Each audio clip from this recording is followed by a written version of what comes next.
Ok, gente? Então a gente vai pedir de novo a gentileza para o pessoal dos estandes, para os colegas, para os irmãos, a liberarem os seus visitantes, para que possamos retomar as nossas atividades regulares, uma vez que teremos uma noite muito abençoada. Amém? Então nós queremos convidar agora o pastor Ramon Goulart, da Igreja Batista da Renascença, para dirigir o louvor por 15 minutos. Então, vamos receber o pastor Ramon Goulart. Ele tem os seus CDs, que são R$10, eles estão sendo vendidos ali na banca do projeto da AME. Ele está ali na AME, no stand da AME. Eu falei da banca, mas perdão, é no stand da AME. Então, se você quiser um CD e aprender a cantar bem para fazer musicoterapia, então, pastor, seja bem-vindo mais uma vez, pastor. Será que a gente consegue dar um glória a Deus? Vamos ficar de pé, senão não vai dar para dar glória a Deus. Vamos dar um glória a Deus bem assim, daqueles bem ungidos. Atenção, hein? 1, 2, 3. Amém. Pastor, Deus abençoe.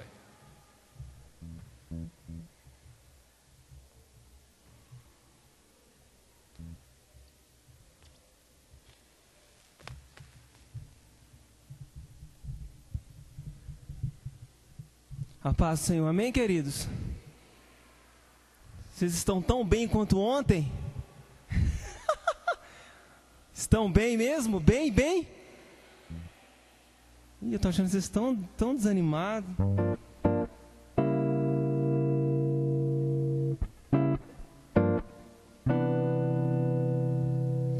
Para me dar volume nela, por favor.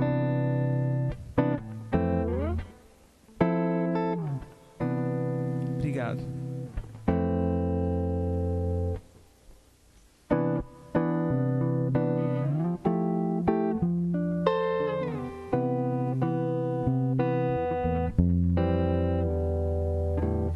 Rendei graças ao Senhor, porque Ele é bom. Rendei graças ao Senhor, porque Ele é bom, porque a sua misericórdia dura para sempre. Rendei graças ao Senhor.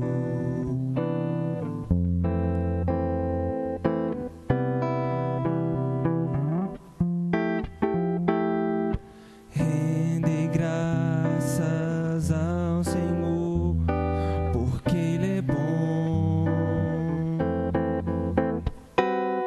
Rendei graças ao Senhor, porque Ele é bom.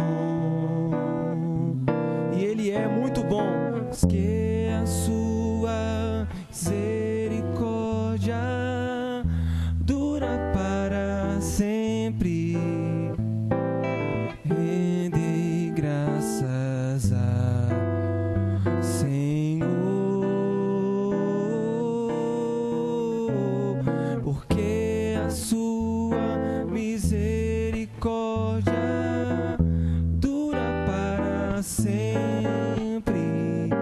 Rendei graças ao Senhor, rendei graças ao Senhor, rendei graças ao Senhor.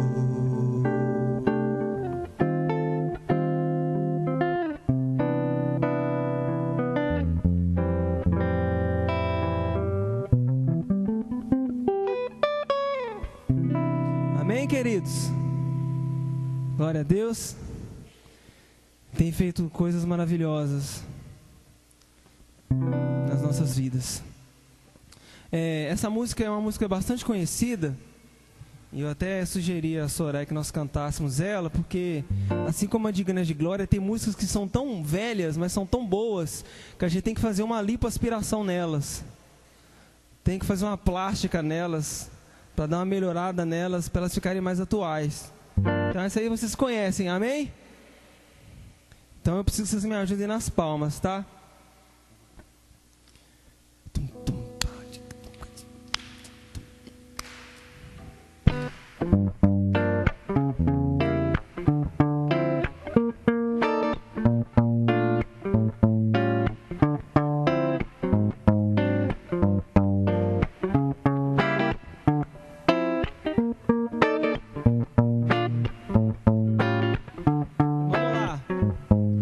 Vem com Josué lutar em Jericó, Jericó, Jericó. Vem com Josué lutar em Jericó e as muralhas. Suba aos montes, suba aos montes devagar, que o Senhor vai guerrear.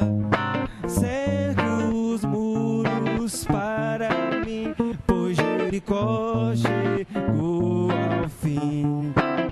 Vem, vem com Josué lutar em Jericó, Jericó. Com Josué lutar em Jericó e as muralhas,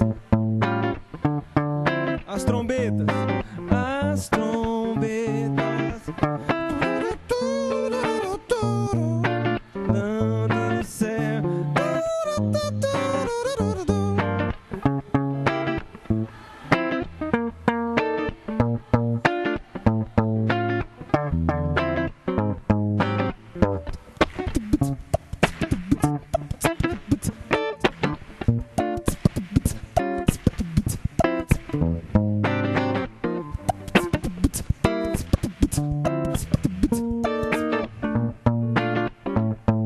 Lá no céu. Última vez, vem com Josué. Vem com Josué para em Jericó.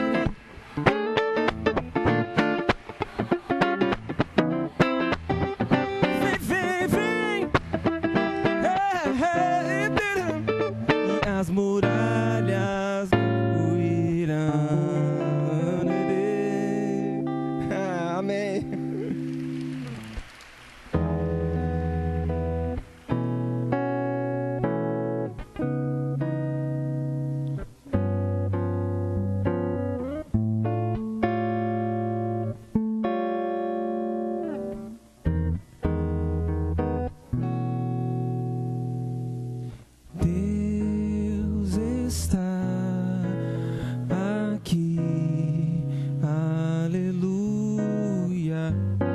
Certo como o ar que eu respiro, tão certo como a manhã que se levantará, tão certo como eu te falo e podes me ouvir. Deus está em ti. Deus está. Fala pro seu irmão. Isso. Tão certo como a que eu respiro, tão certo como amanhã que se levantará, tão certo como eu te falo e podes me ouvir.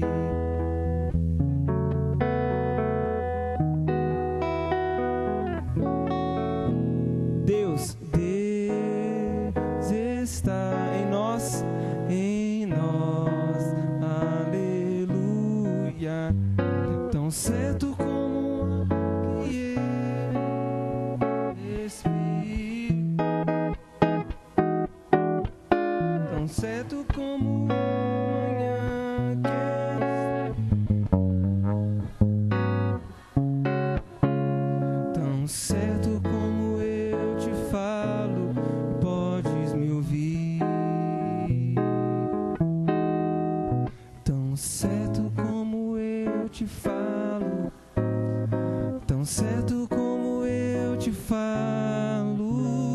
tão certo como eu te falo, e podes me ouvir.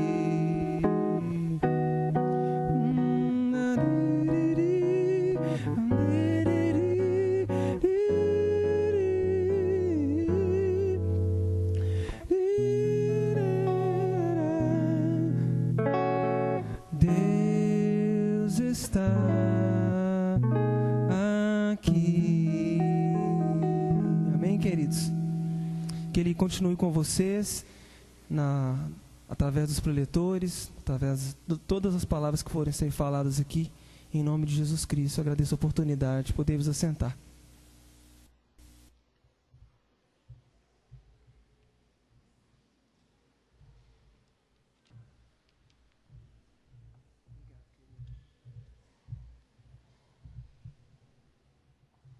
Muito obrigado, pastor Ramon. Tem sido uma benção. Amém? Você está sendo abençoado, está sendo abençoada? Diz amém. Diz para o teu irmão assim: vai ficar melhor. Você ainda não viu nada. Não viu não. Você pensa que viu. Ainda falta muita coisa, meus irmãos. Bom, agora nós vamos chamar de novo, com muita alegria, convidar o pastor Evaldo Ramos para mais uma palavra ao nosso congresso. Que Deus nos abençoe. Pastor Ariovaldo Ramos.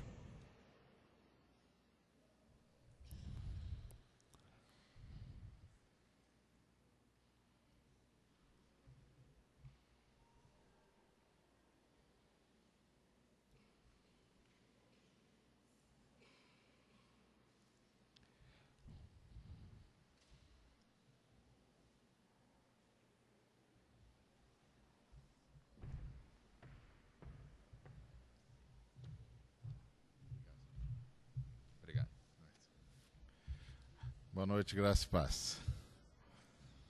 Obrigado, Senhor, por essa noite, por tudo que o Senhor já falou. Ministra-nos ainda mais, rogamos-te em nome de Jesus.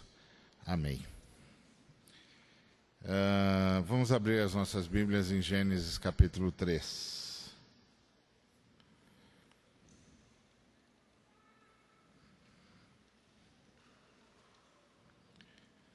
Gênesis capítulo 3, a partir do versículo 1.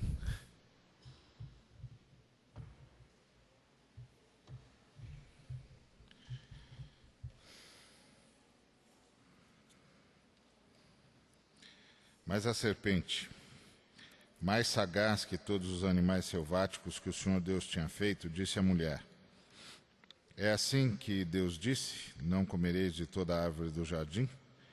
Respondeu-lhe a mulher: do fruto das árvores do jardim podemos comer, mas do fruto da árvore que está no meio do jardim, disse Deus: dele não comereis nem tocareis nele, para que não morrais. Então a serpente disse à mulher: é certo que não morrereis, porque Deus sabe que no dia em que dele comerdes, se vos abrirão os olhos, e, como Deus, sereis conhecedores do bem e do mal.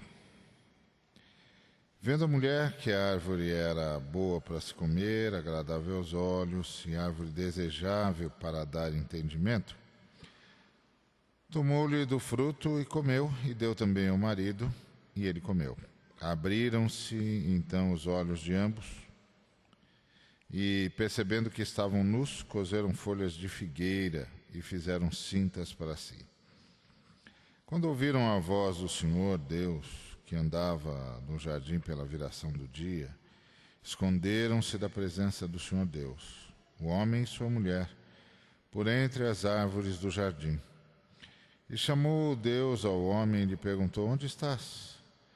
E ele respondeu: ouvi a tua voz no jardim e, porque estava nu, tive medo e me escondi. Perguntou-lhe Deus: quem te fez saber que estavas nu? Comeste da árvore de que te ordenei que não comesses? Então disse o homem: a mulher que me deste por esposa. Ela me deu da árvore e eu comi. Disse o Senhor Deus à mulher: que é isso que fizeste? Respondeu a mulher: a serpente me enganou e eu comi. Então o Senhor Deus disse à serpente: visto que isso fizeste, Maldita és entre todos os animais domésticos e o és entre todos os animais selváticos.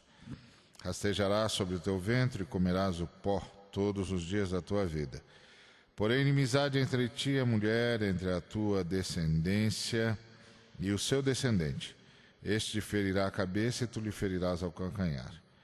A mulher disse: multiplicarei sobre modo os sofrimentos da sua gravidez. Em meio de dores darás à luz filhos. Teu desejo será para com teu marido e ele te governará. E a Adão disse: visto que atendeste à voz de tua mulher e comeste da árvore que eu te ordenara não comesses, maldita é a terra por tua causa. Em fadigas obterás dela o sustento durante os dias da tua vida. Ela produzirá também cardos e abrolhos, e tu comerás a erva do campo. No suor do rosto comerás o teu pão, até que tornes a terra, pois dela fostes formado, porque tu és pó e ao pó tornarás. E deu o homem o nome de Eva, sua mulher, por ser a mãe de todos os seres viventes. Fez o Senhor Deus vestimenta de peles para Adão e sua mulher, e os vestiu. Então disse o Senhor: eis que o homem se tornou como um de nós, conhecedor do bem e do mal, assim que não estenda a mão e tome também da árvore da vida e coma e vive eternamente. O Senhor Deus, por isso, o lançou fora do jardim do Éden, a fim de lavrar a terra de que era tomado. Também Gênesis 3 é a história da nossa queda.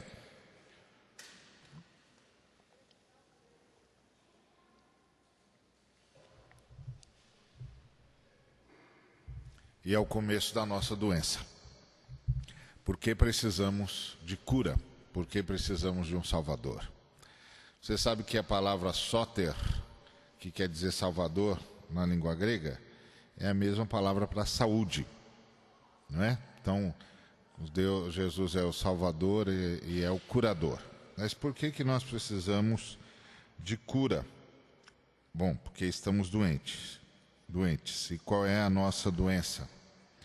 É o que a gente viu aqui em Gênesis 3.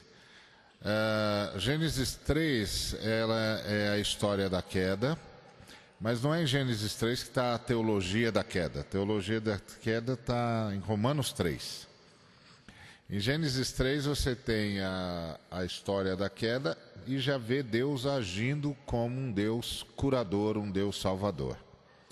Já é Deus consertando a coisa. Embora a gente, à primeira vista, não perceba. Então, por que nós precisamos de salvação? Por que nós precisamos de cura? Bom, primeiro nós precisamos de cura porque nós ficamos doentes em relação a Deus. Nós perdemos a confiança em Deus. A história da queda não é a história... não é uma história sem sentido. Ela tem muito senso. O que foi que aconteceu aqui? O adversário semeou uma dúvida razoável sobre o caráter de Deus na mente da mulher.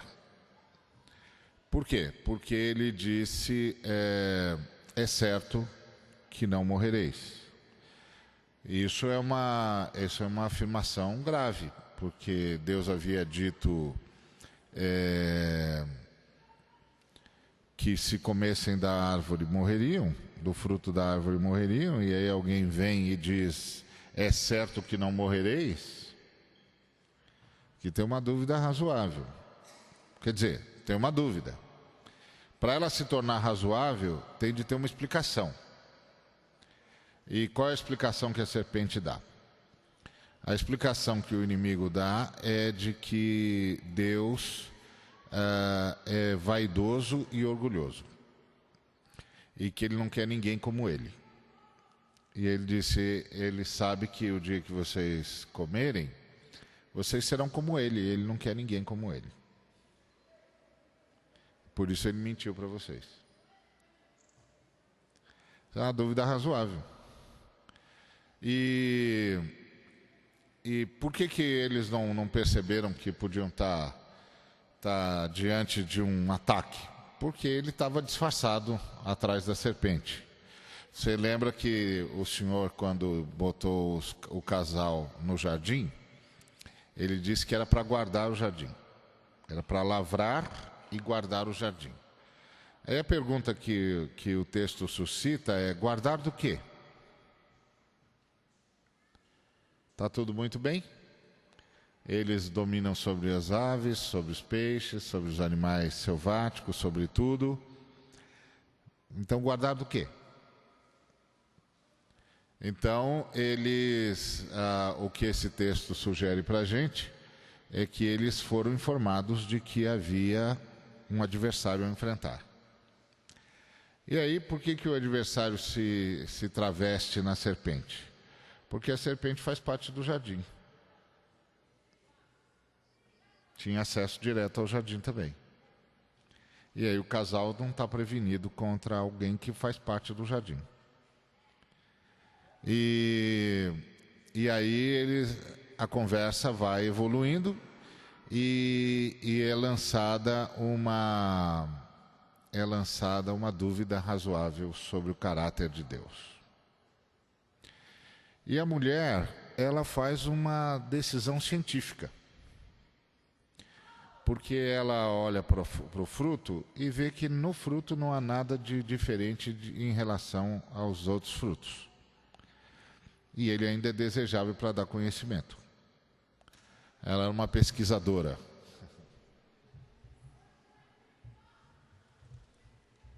Não é?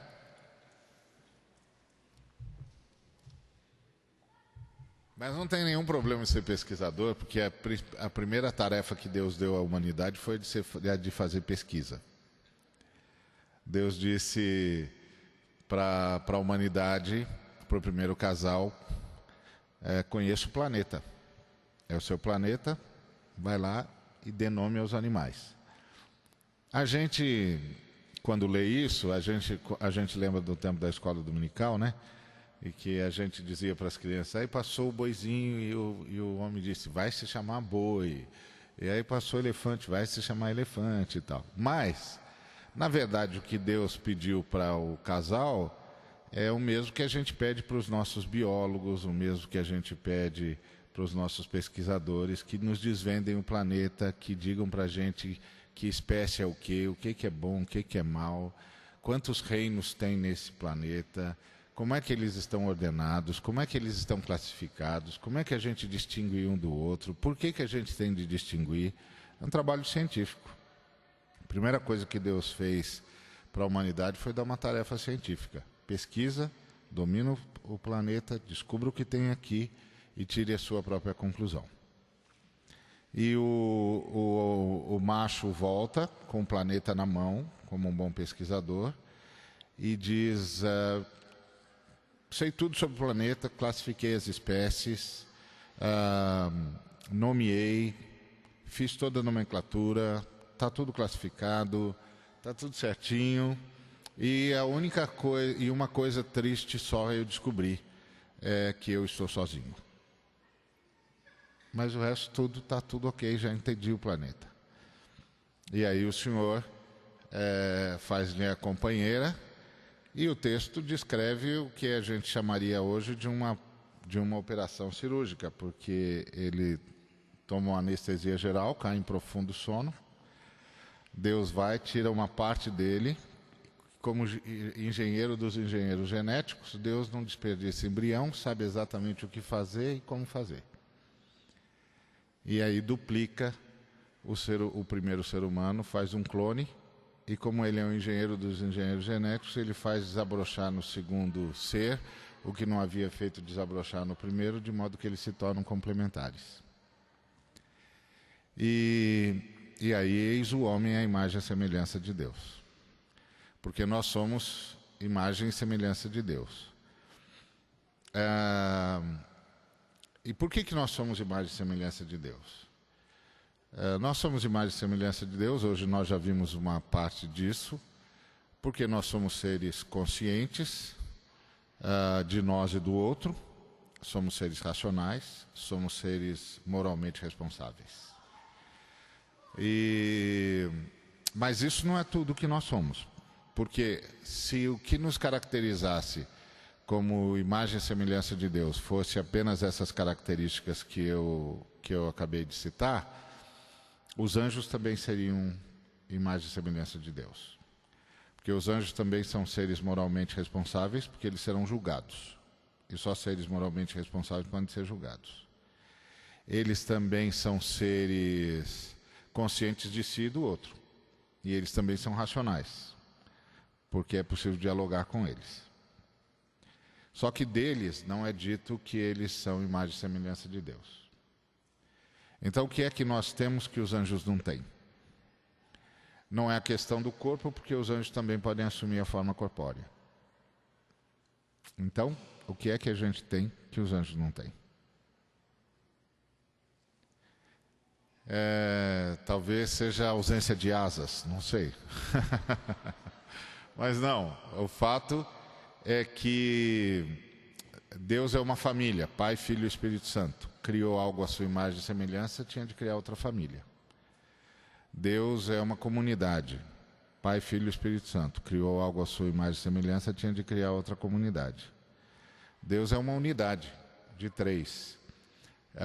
Criou algo à sua imagem e semelhança, tinha de criar uma outra unidade. Nós somos imagem e semelhança de Deus, porque guardadas as devidas proporções, nós somos as únicas criaturas de Deus capazes de expressar o que só a Trindade conhecia até então: unidade. Quando mais de um é um só. E é aqui que nós somos diferentes de todos os outros, que nós somos capazes de expressá-lo e somos capazes de expressá-lo conscientemente. Mas nós ficamos doentes.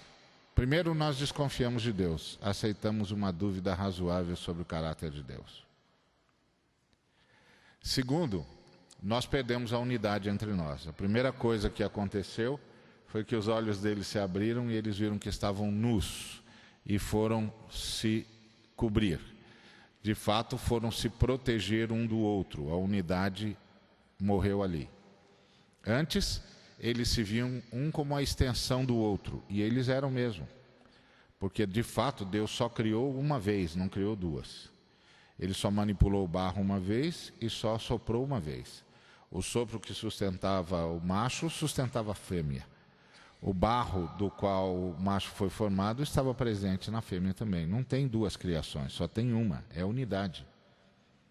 Tudo na história da humanidade nos chama para a unidade. Porque nós somos imagem e semelhança de Deus, capazes de expressar a unidade da Trindade. Guardadas as proporções, obviamente. Mas ficamos doentes. Desconfiamos de Deus, do caráter de Deus. Perdemos a nossa unidade, passamos a desconfiar uns dos outros. Antes eles se viam como uma extensão um do outro, agora estão se protegendo um do outro. Depois passamos a ter medo de Deus. Nos escondemos dele. Ele, não só desconfiamos do caráter dele, mas agora desconfiamos das intenções dele. Passamos a nos esconder de Deus. E depois passamos a ter uma relação hierárquica. A mulher passou a ficar submissa ao homem, ao governo do marido. E isso não é uma bênção, é uma maldição. Porque acontece depois da queda. Então, se depois da queda a relação entre macho e fêmea é uma relação de autoridade, onde o macho manda e a fêmea obedece, e essa relação de autoridade começa com o fato de que o macho toma o nome Adão para ele e dá um outro nome para a fêmea, porque você sabe que Adão não era o nome do ser do sexo masculino, Adão era o nome do casal. Quando Deus, na viração da tarde, dizia: Adão, onde estás? O casal ia falar com ele, porque Adão era o nome do casal, como está em Gênesis 5, versículo 2. Agora, a primeira coisa estranha que tem aqui em Gênesis é quando Deus chama por Adão e só vai o homem. fica claro que já a coisa estava feia. Então, a relação hierárquica entre homem e mulher é uma relação pós-queda. Como é que era antes da queda? Antes da queda era uma relação de igualdade, porque era uma relação de unidade. Como é a relação da Trindade. E a submissão que há entre as três pessoas da Trindade é uma submissão voluntária e mútua. Não é nenhuma imposição e nenhum decreto. É voluntário e mútuo. É o que o amor faz, né? O amor faz um querer honrar o outro. E aí, submissão na Bíblia não é abjeção. É um querer honrar o outro. Não é?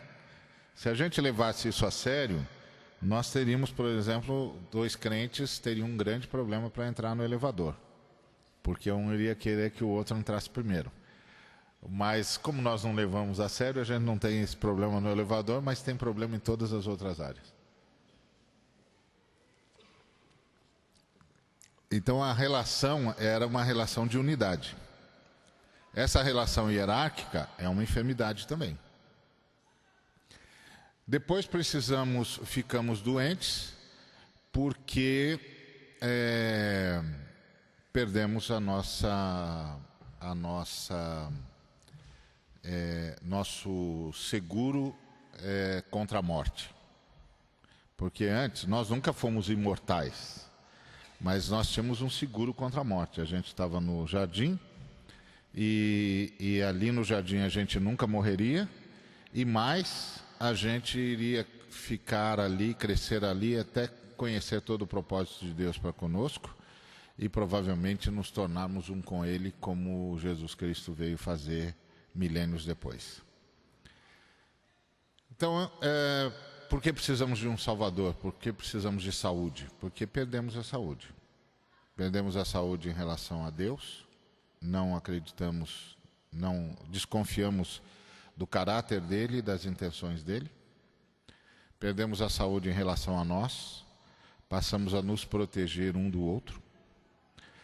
Perdemos a saúde familiar, não existe mais unidade na família. A família só tem sobrevivido nesses séculos todos por causa da relação hierárquica. E quando a relação hierárquica é quebrada, tudo que a gente consegue fazer é destruir a família. A gente não consegue avançar para a unidade. E nós perdemos o nosso seguro contra a morte. Pelo contrário, nós nos tornamos absolutamente pessoas que caminham para a morte. Estamos doentes. Tem algum sinal de cura aí no Gênesis 3? Tem. O primeiro sinal de cura é que a gente continua existindo. Porque o Paulo diz que é em Deus que nós vivemos, nos movemos e existimos. Então imagina que essa máquina representa a gente e esse púlpito representa Deus. E o texto diz que em Deus nós nos movemos, nós vivemos e nós existimos. E o mesmo Paulo que disse isso em Atos 14, 17, disse em Romanos 3, 12, e de Deus nós nos extraviamos. Não era para a gente existir mais. Quando a gente rompeu com Deus, a gente optou pela não existência. Porque Deus é e nós escolhemos não ser. Então nós optamos pela não existência. Mas nós estamos aqui outra vez, ó. Então Deus fez alguma coisa. Além disso, Deus é o bem. Nós rompemos com Deus, nós optamos por sermos totalmente maldosos. Deus é bondoso, nós optamos por ser totalmente maldosos. Se a gente tivesse, se nós tivéssemos cumprido essa nossa vocação de sermos totalmente maldosos, nós não existiríamos de qualquer jeito, porque Deus tem um limite para a iniquidade e iria nos destruir. Então, aqui no Gênesis 3 já tem dois atos da cura de Deus. O primeiro ato é manter a gente existindo. E o segundo ato é não permitir que a maldade tomasse total controle de nós. De tal maneira que toda maldade que há em nós é nossa mesmo, mas toda bondade que há em nós é empréstimo de Deus. Deus emprestou a sua bondade. A gente é igual aquele homem que tinha um bigodinho muito, muito exótico. Ele só tinha 2 tuchos aqui ao lado dos lábios. E ele vivia de fazer discurso. E ele era muito interessante porque ele construía o discurso com as frases de grandes pensadores, poetas e literatos. E o discurso ficava legal, começo, meio e fim, tudo certinho. Mas um dia ele foi para uma plateia muito culta. E ele começou a fazer o discurso dele e as pessoas da plateia começaram a reconhecer as frases. E começaram a dizer, Olavo Bilac. Isso é José de Alencar, Castro Alves. E aí foram citando. Aí ele foi ficando irritado e disse, gente, vocês estão me atrapalhando, vocês não querem me ouvir, falem. E aí um camarada disse, não, nós não estamos querendo não ouvi-lo, não. Pelo contrário, nós estamos reconhecendo a sua honestidade. Aí ele disse, é mesmo? E o camarada disse, você traz os lábios entre aspas e fazes muito bem, porquanto tudo o que dizes não é teu. Então, nós somos assim. A bondade que a gente expressa não é nossa. É por isso que gente que não ama a Deus ama os filhos. Como é que ele faz isso se amor é um atributo divino? Como é que gente que não ama a Deus tem senso de justiça se justiça é um atributo divino? Como é que gente que não ama a Deus tem senso do belo se o belo é um atributo divino? Deus emprestou a sua bondade para a humanidade existir com um mínimo de qualidade para que tivesse tempo para a história da redenção se cumprir. Então isso já é algo que a gente percebe no Gênesis 3. E a outra coisa que a gente percebe no Gênesis 3 é que Deus não concordou com o macho. Porque o macho disse que a culpada era a fêmea, a mulher. E Deus não concordou com isso. Por que Deus não concordou? Porque Deus reinventou a maternidade. Antes da queda, a maternidade era apenas a forma como a humanidade cresceria e se multiplicaria. Depois da queda, a maternidade era a única esperança da humanidade. Porque Deus disse, a semente da mulher esmagará a cabeça da serpente. Daquele dia em diante, toda a esperança humana estava no ventre de uma mulher. Toda a aposta humana estava na mulher. Uma mulher um dia dará à luz. E nós seremos salvos. Deus reinventou a maternidade. E privilegiou a mulher. Talvez por isso os homens tenham se unido a Satanás para transformar a vida das mulheres no inferno. Mas o fato é que Deus reinventou a maternidade. E um dia, lá em Nazaré, num lugarzinho perdido no mundo, uma jovem saindo da adolescência recebeu a visita de um anjo de Deus que disse para ela, você é a filha de Eva que vai cumprir a promessa que Deus fez a ela, de que do ventre da mulher nasceria a salvação da humanidade. E hoje continua sendo assim, todas as vezes que as mulheres carregam uma criança no colo, seja seu filho do coração ou seu filho biológico, Deus está nos dizendo que continua apostando na humanidade. Então, Deus começou um processo de cura. Porque Ele reconheceu a nossa enfermidade. Primeiro nos manteve vivos, existindo. Aliás, só por isso somos enfermos. Porque só gente que existe pode ficar enfermo. E a beleza da coisa, embora a enfermidade não tenha nada de belo, é que para a enfermidade tem jeito, para a inexistência não. Então Deus decidiu manter a gente existindo, mesmo sabendo que isso custaria um processo enfermiço. Mas Deus não nos deixou à deriva, porque Ele emprestou a sua bondade. Senão nós seríamos como os demônios, o caos, cobertos pela maldade e apenas e tão somente fazendo maldade. E Deus foi mais longe, prometeu a cura. E mais tarde nós descobrimos que a cura era Ele mesmo vindo até nós. Deus é o Deus da saúde. Deus é o Deus que acredita na cura. Deus é o Deus que veio para curar. E porque Ele emprestou a bondade dEle para o universo todo e manteve o universo nas suas mãos, Ele faz o universo conspirar a nosso favor. Por isso que vale a pena continuar investindo em educação. Por isso que vale a pena continuar pesquisando. Por isso que vale a pena continuar investindo em salvar, em curar, em libertar, em ensinar, em investir no conhecimento, na arte, porque Deus faz o universo conspirar a nosso favor. Desde o Gênesis 3, a Bíblia está nos dizendo: Deus está a favor de vocês. E a vinda de Jesus Cristo é Deus dizendo com todas as letras o quanto Ele está a nosso favor. Por isso, é extremamente importante que a gente tenha essa consciência de que o Deus que se revelou em Cristo Jesus é o Deus que nos manteve e que emprestou-nos a sua bondade, que prometeu-nos e providenciou-nos a cura que precisávamos. Hoje, precisamos desenvolver a nossa salvação. Desenvolver a nossa salvação é recuperar a nossa fé em Deus e a nossa confiança nele.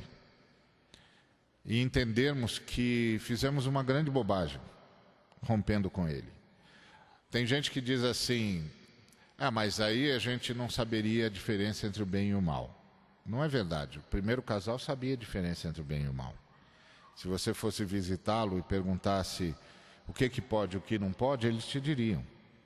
O ponto é que se você lhes perguntasse como é que você sabe o que pode e o que não pode, eles diriam: Deus falou. Então, Deus era a única referência para o bem e para o mal.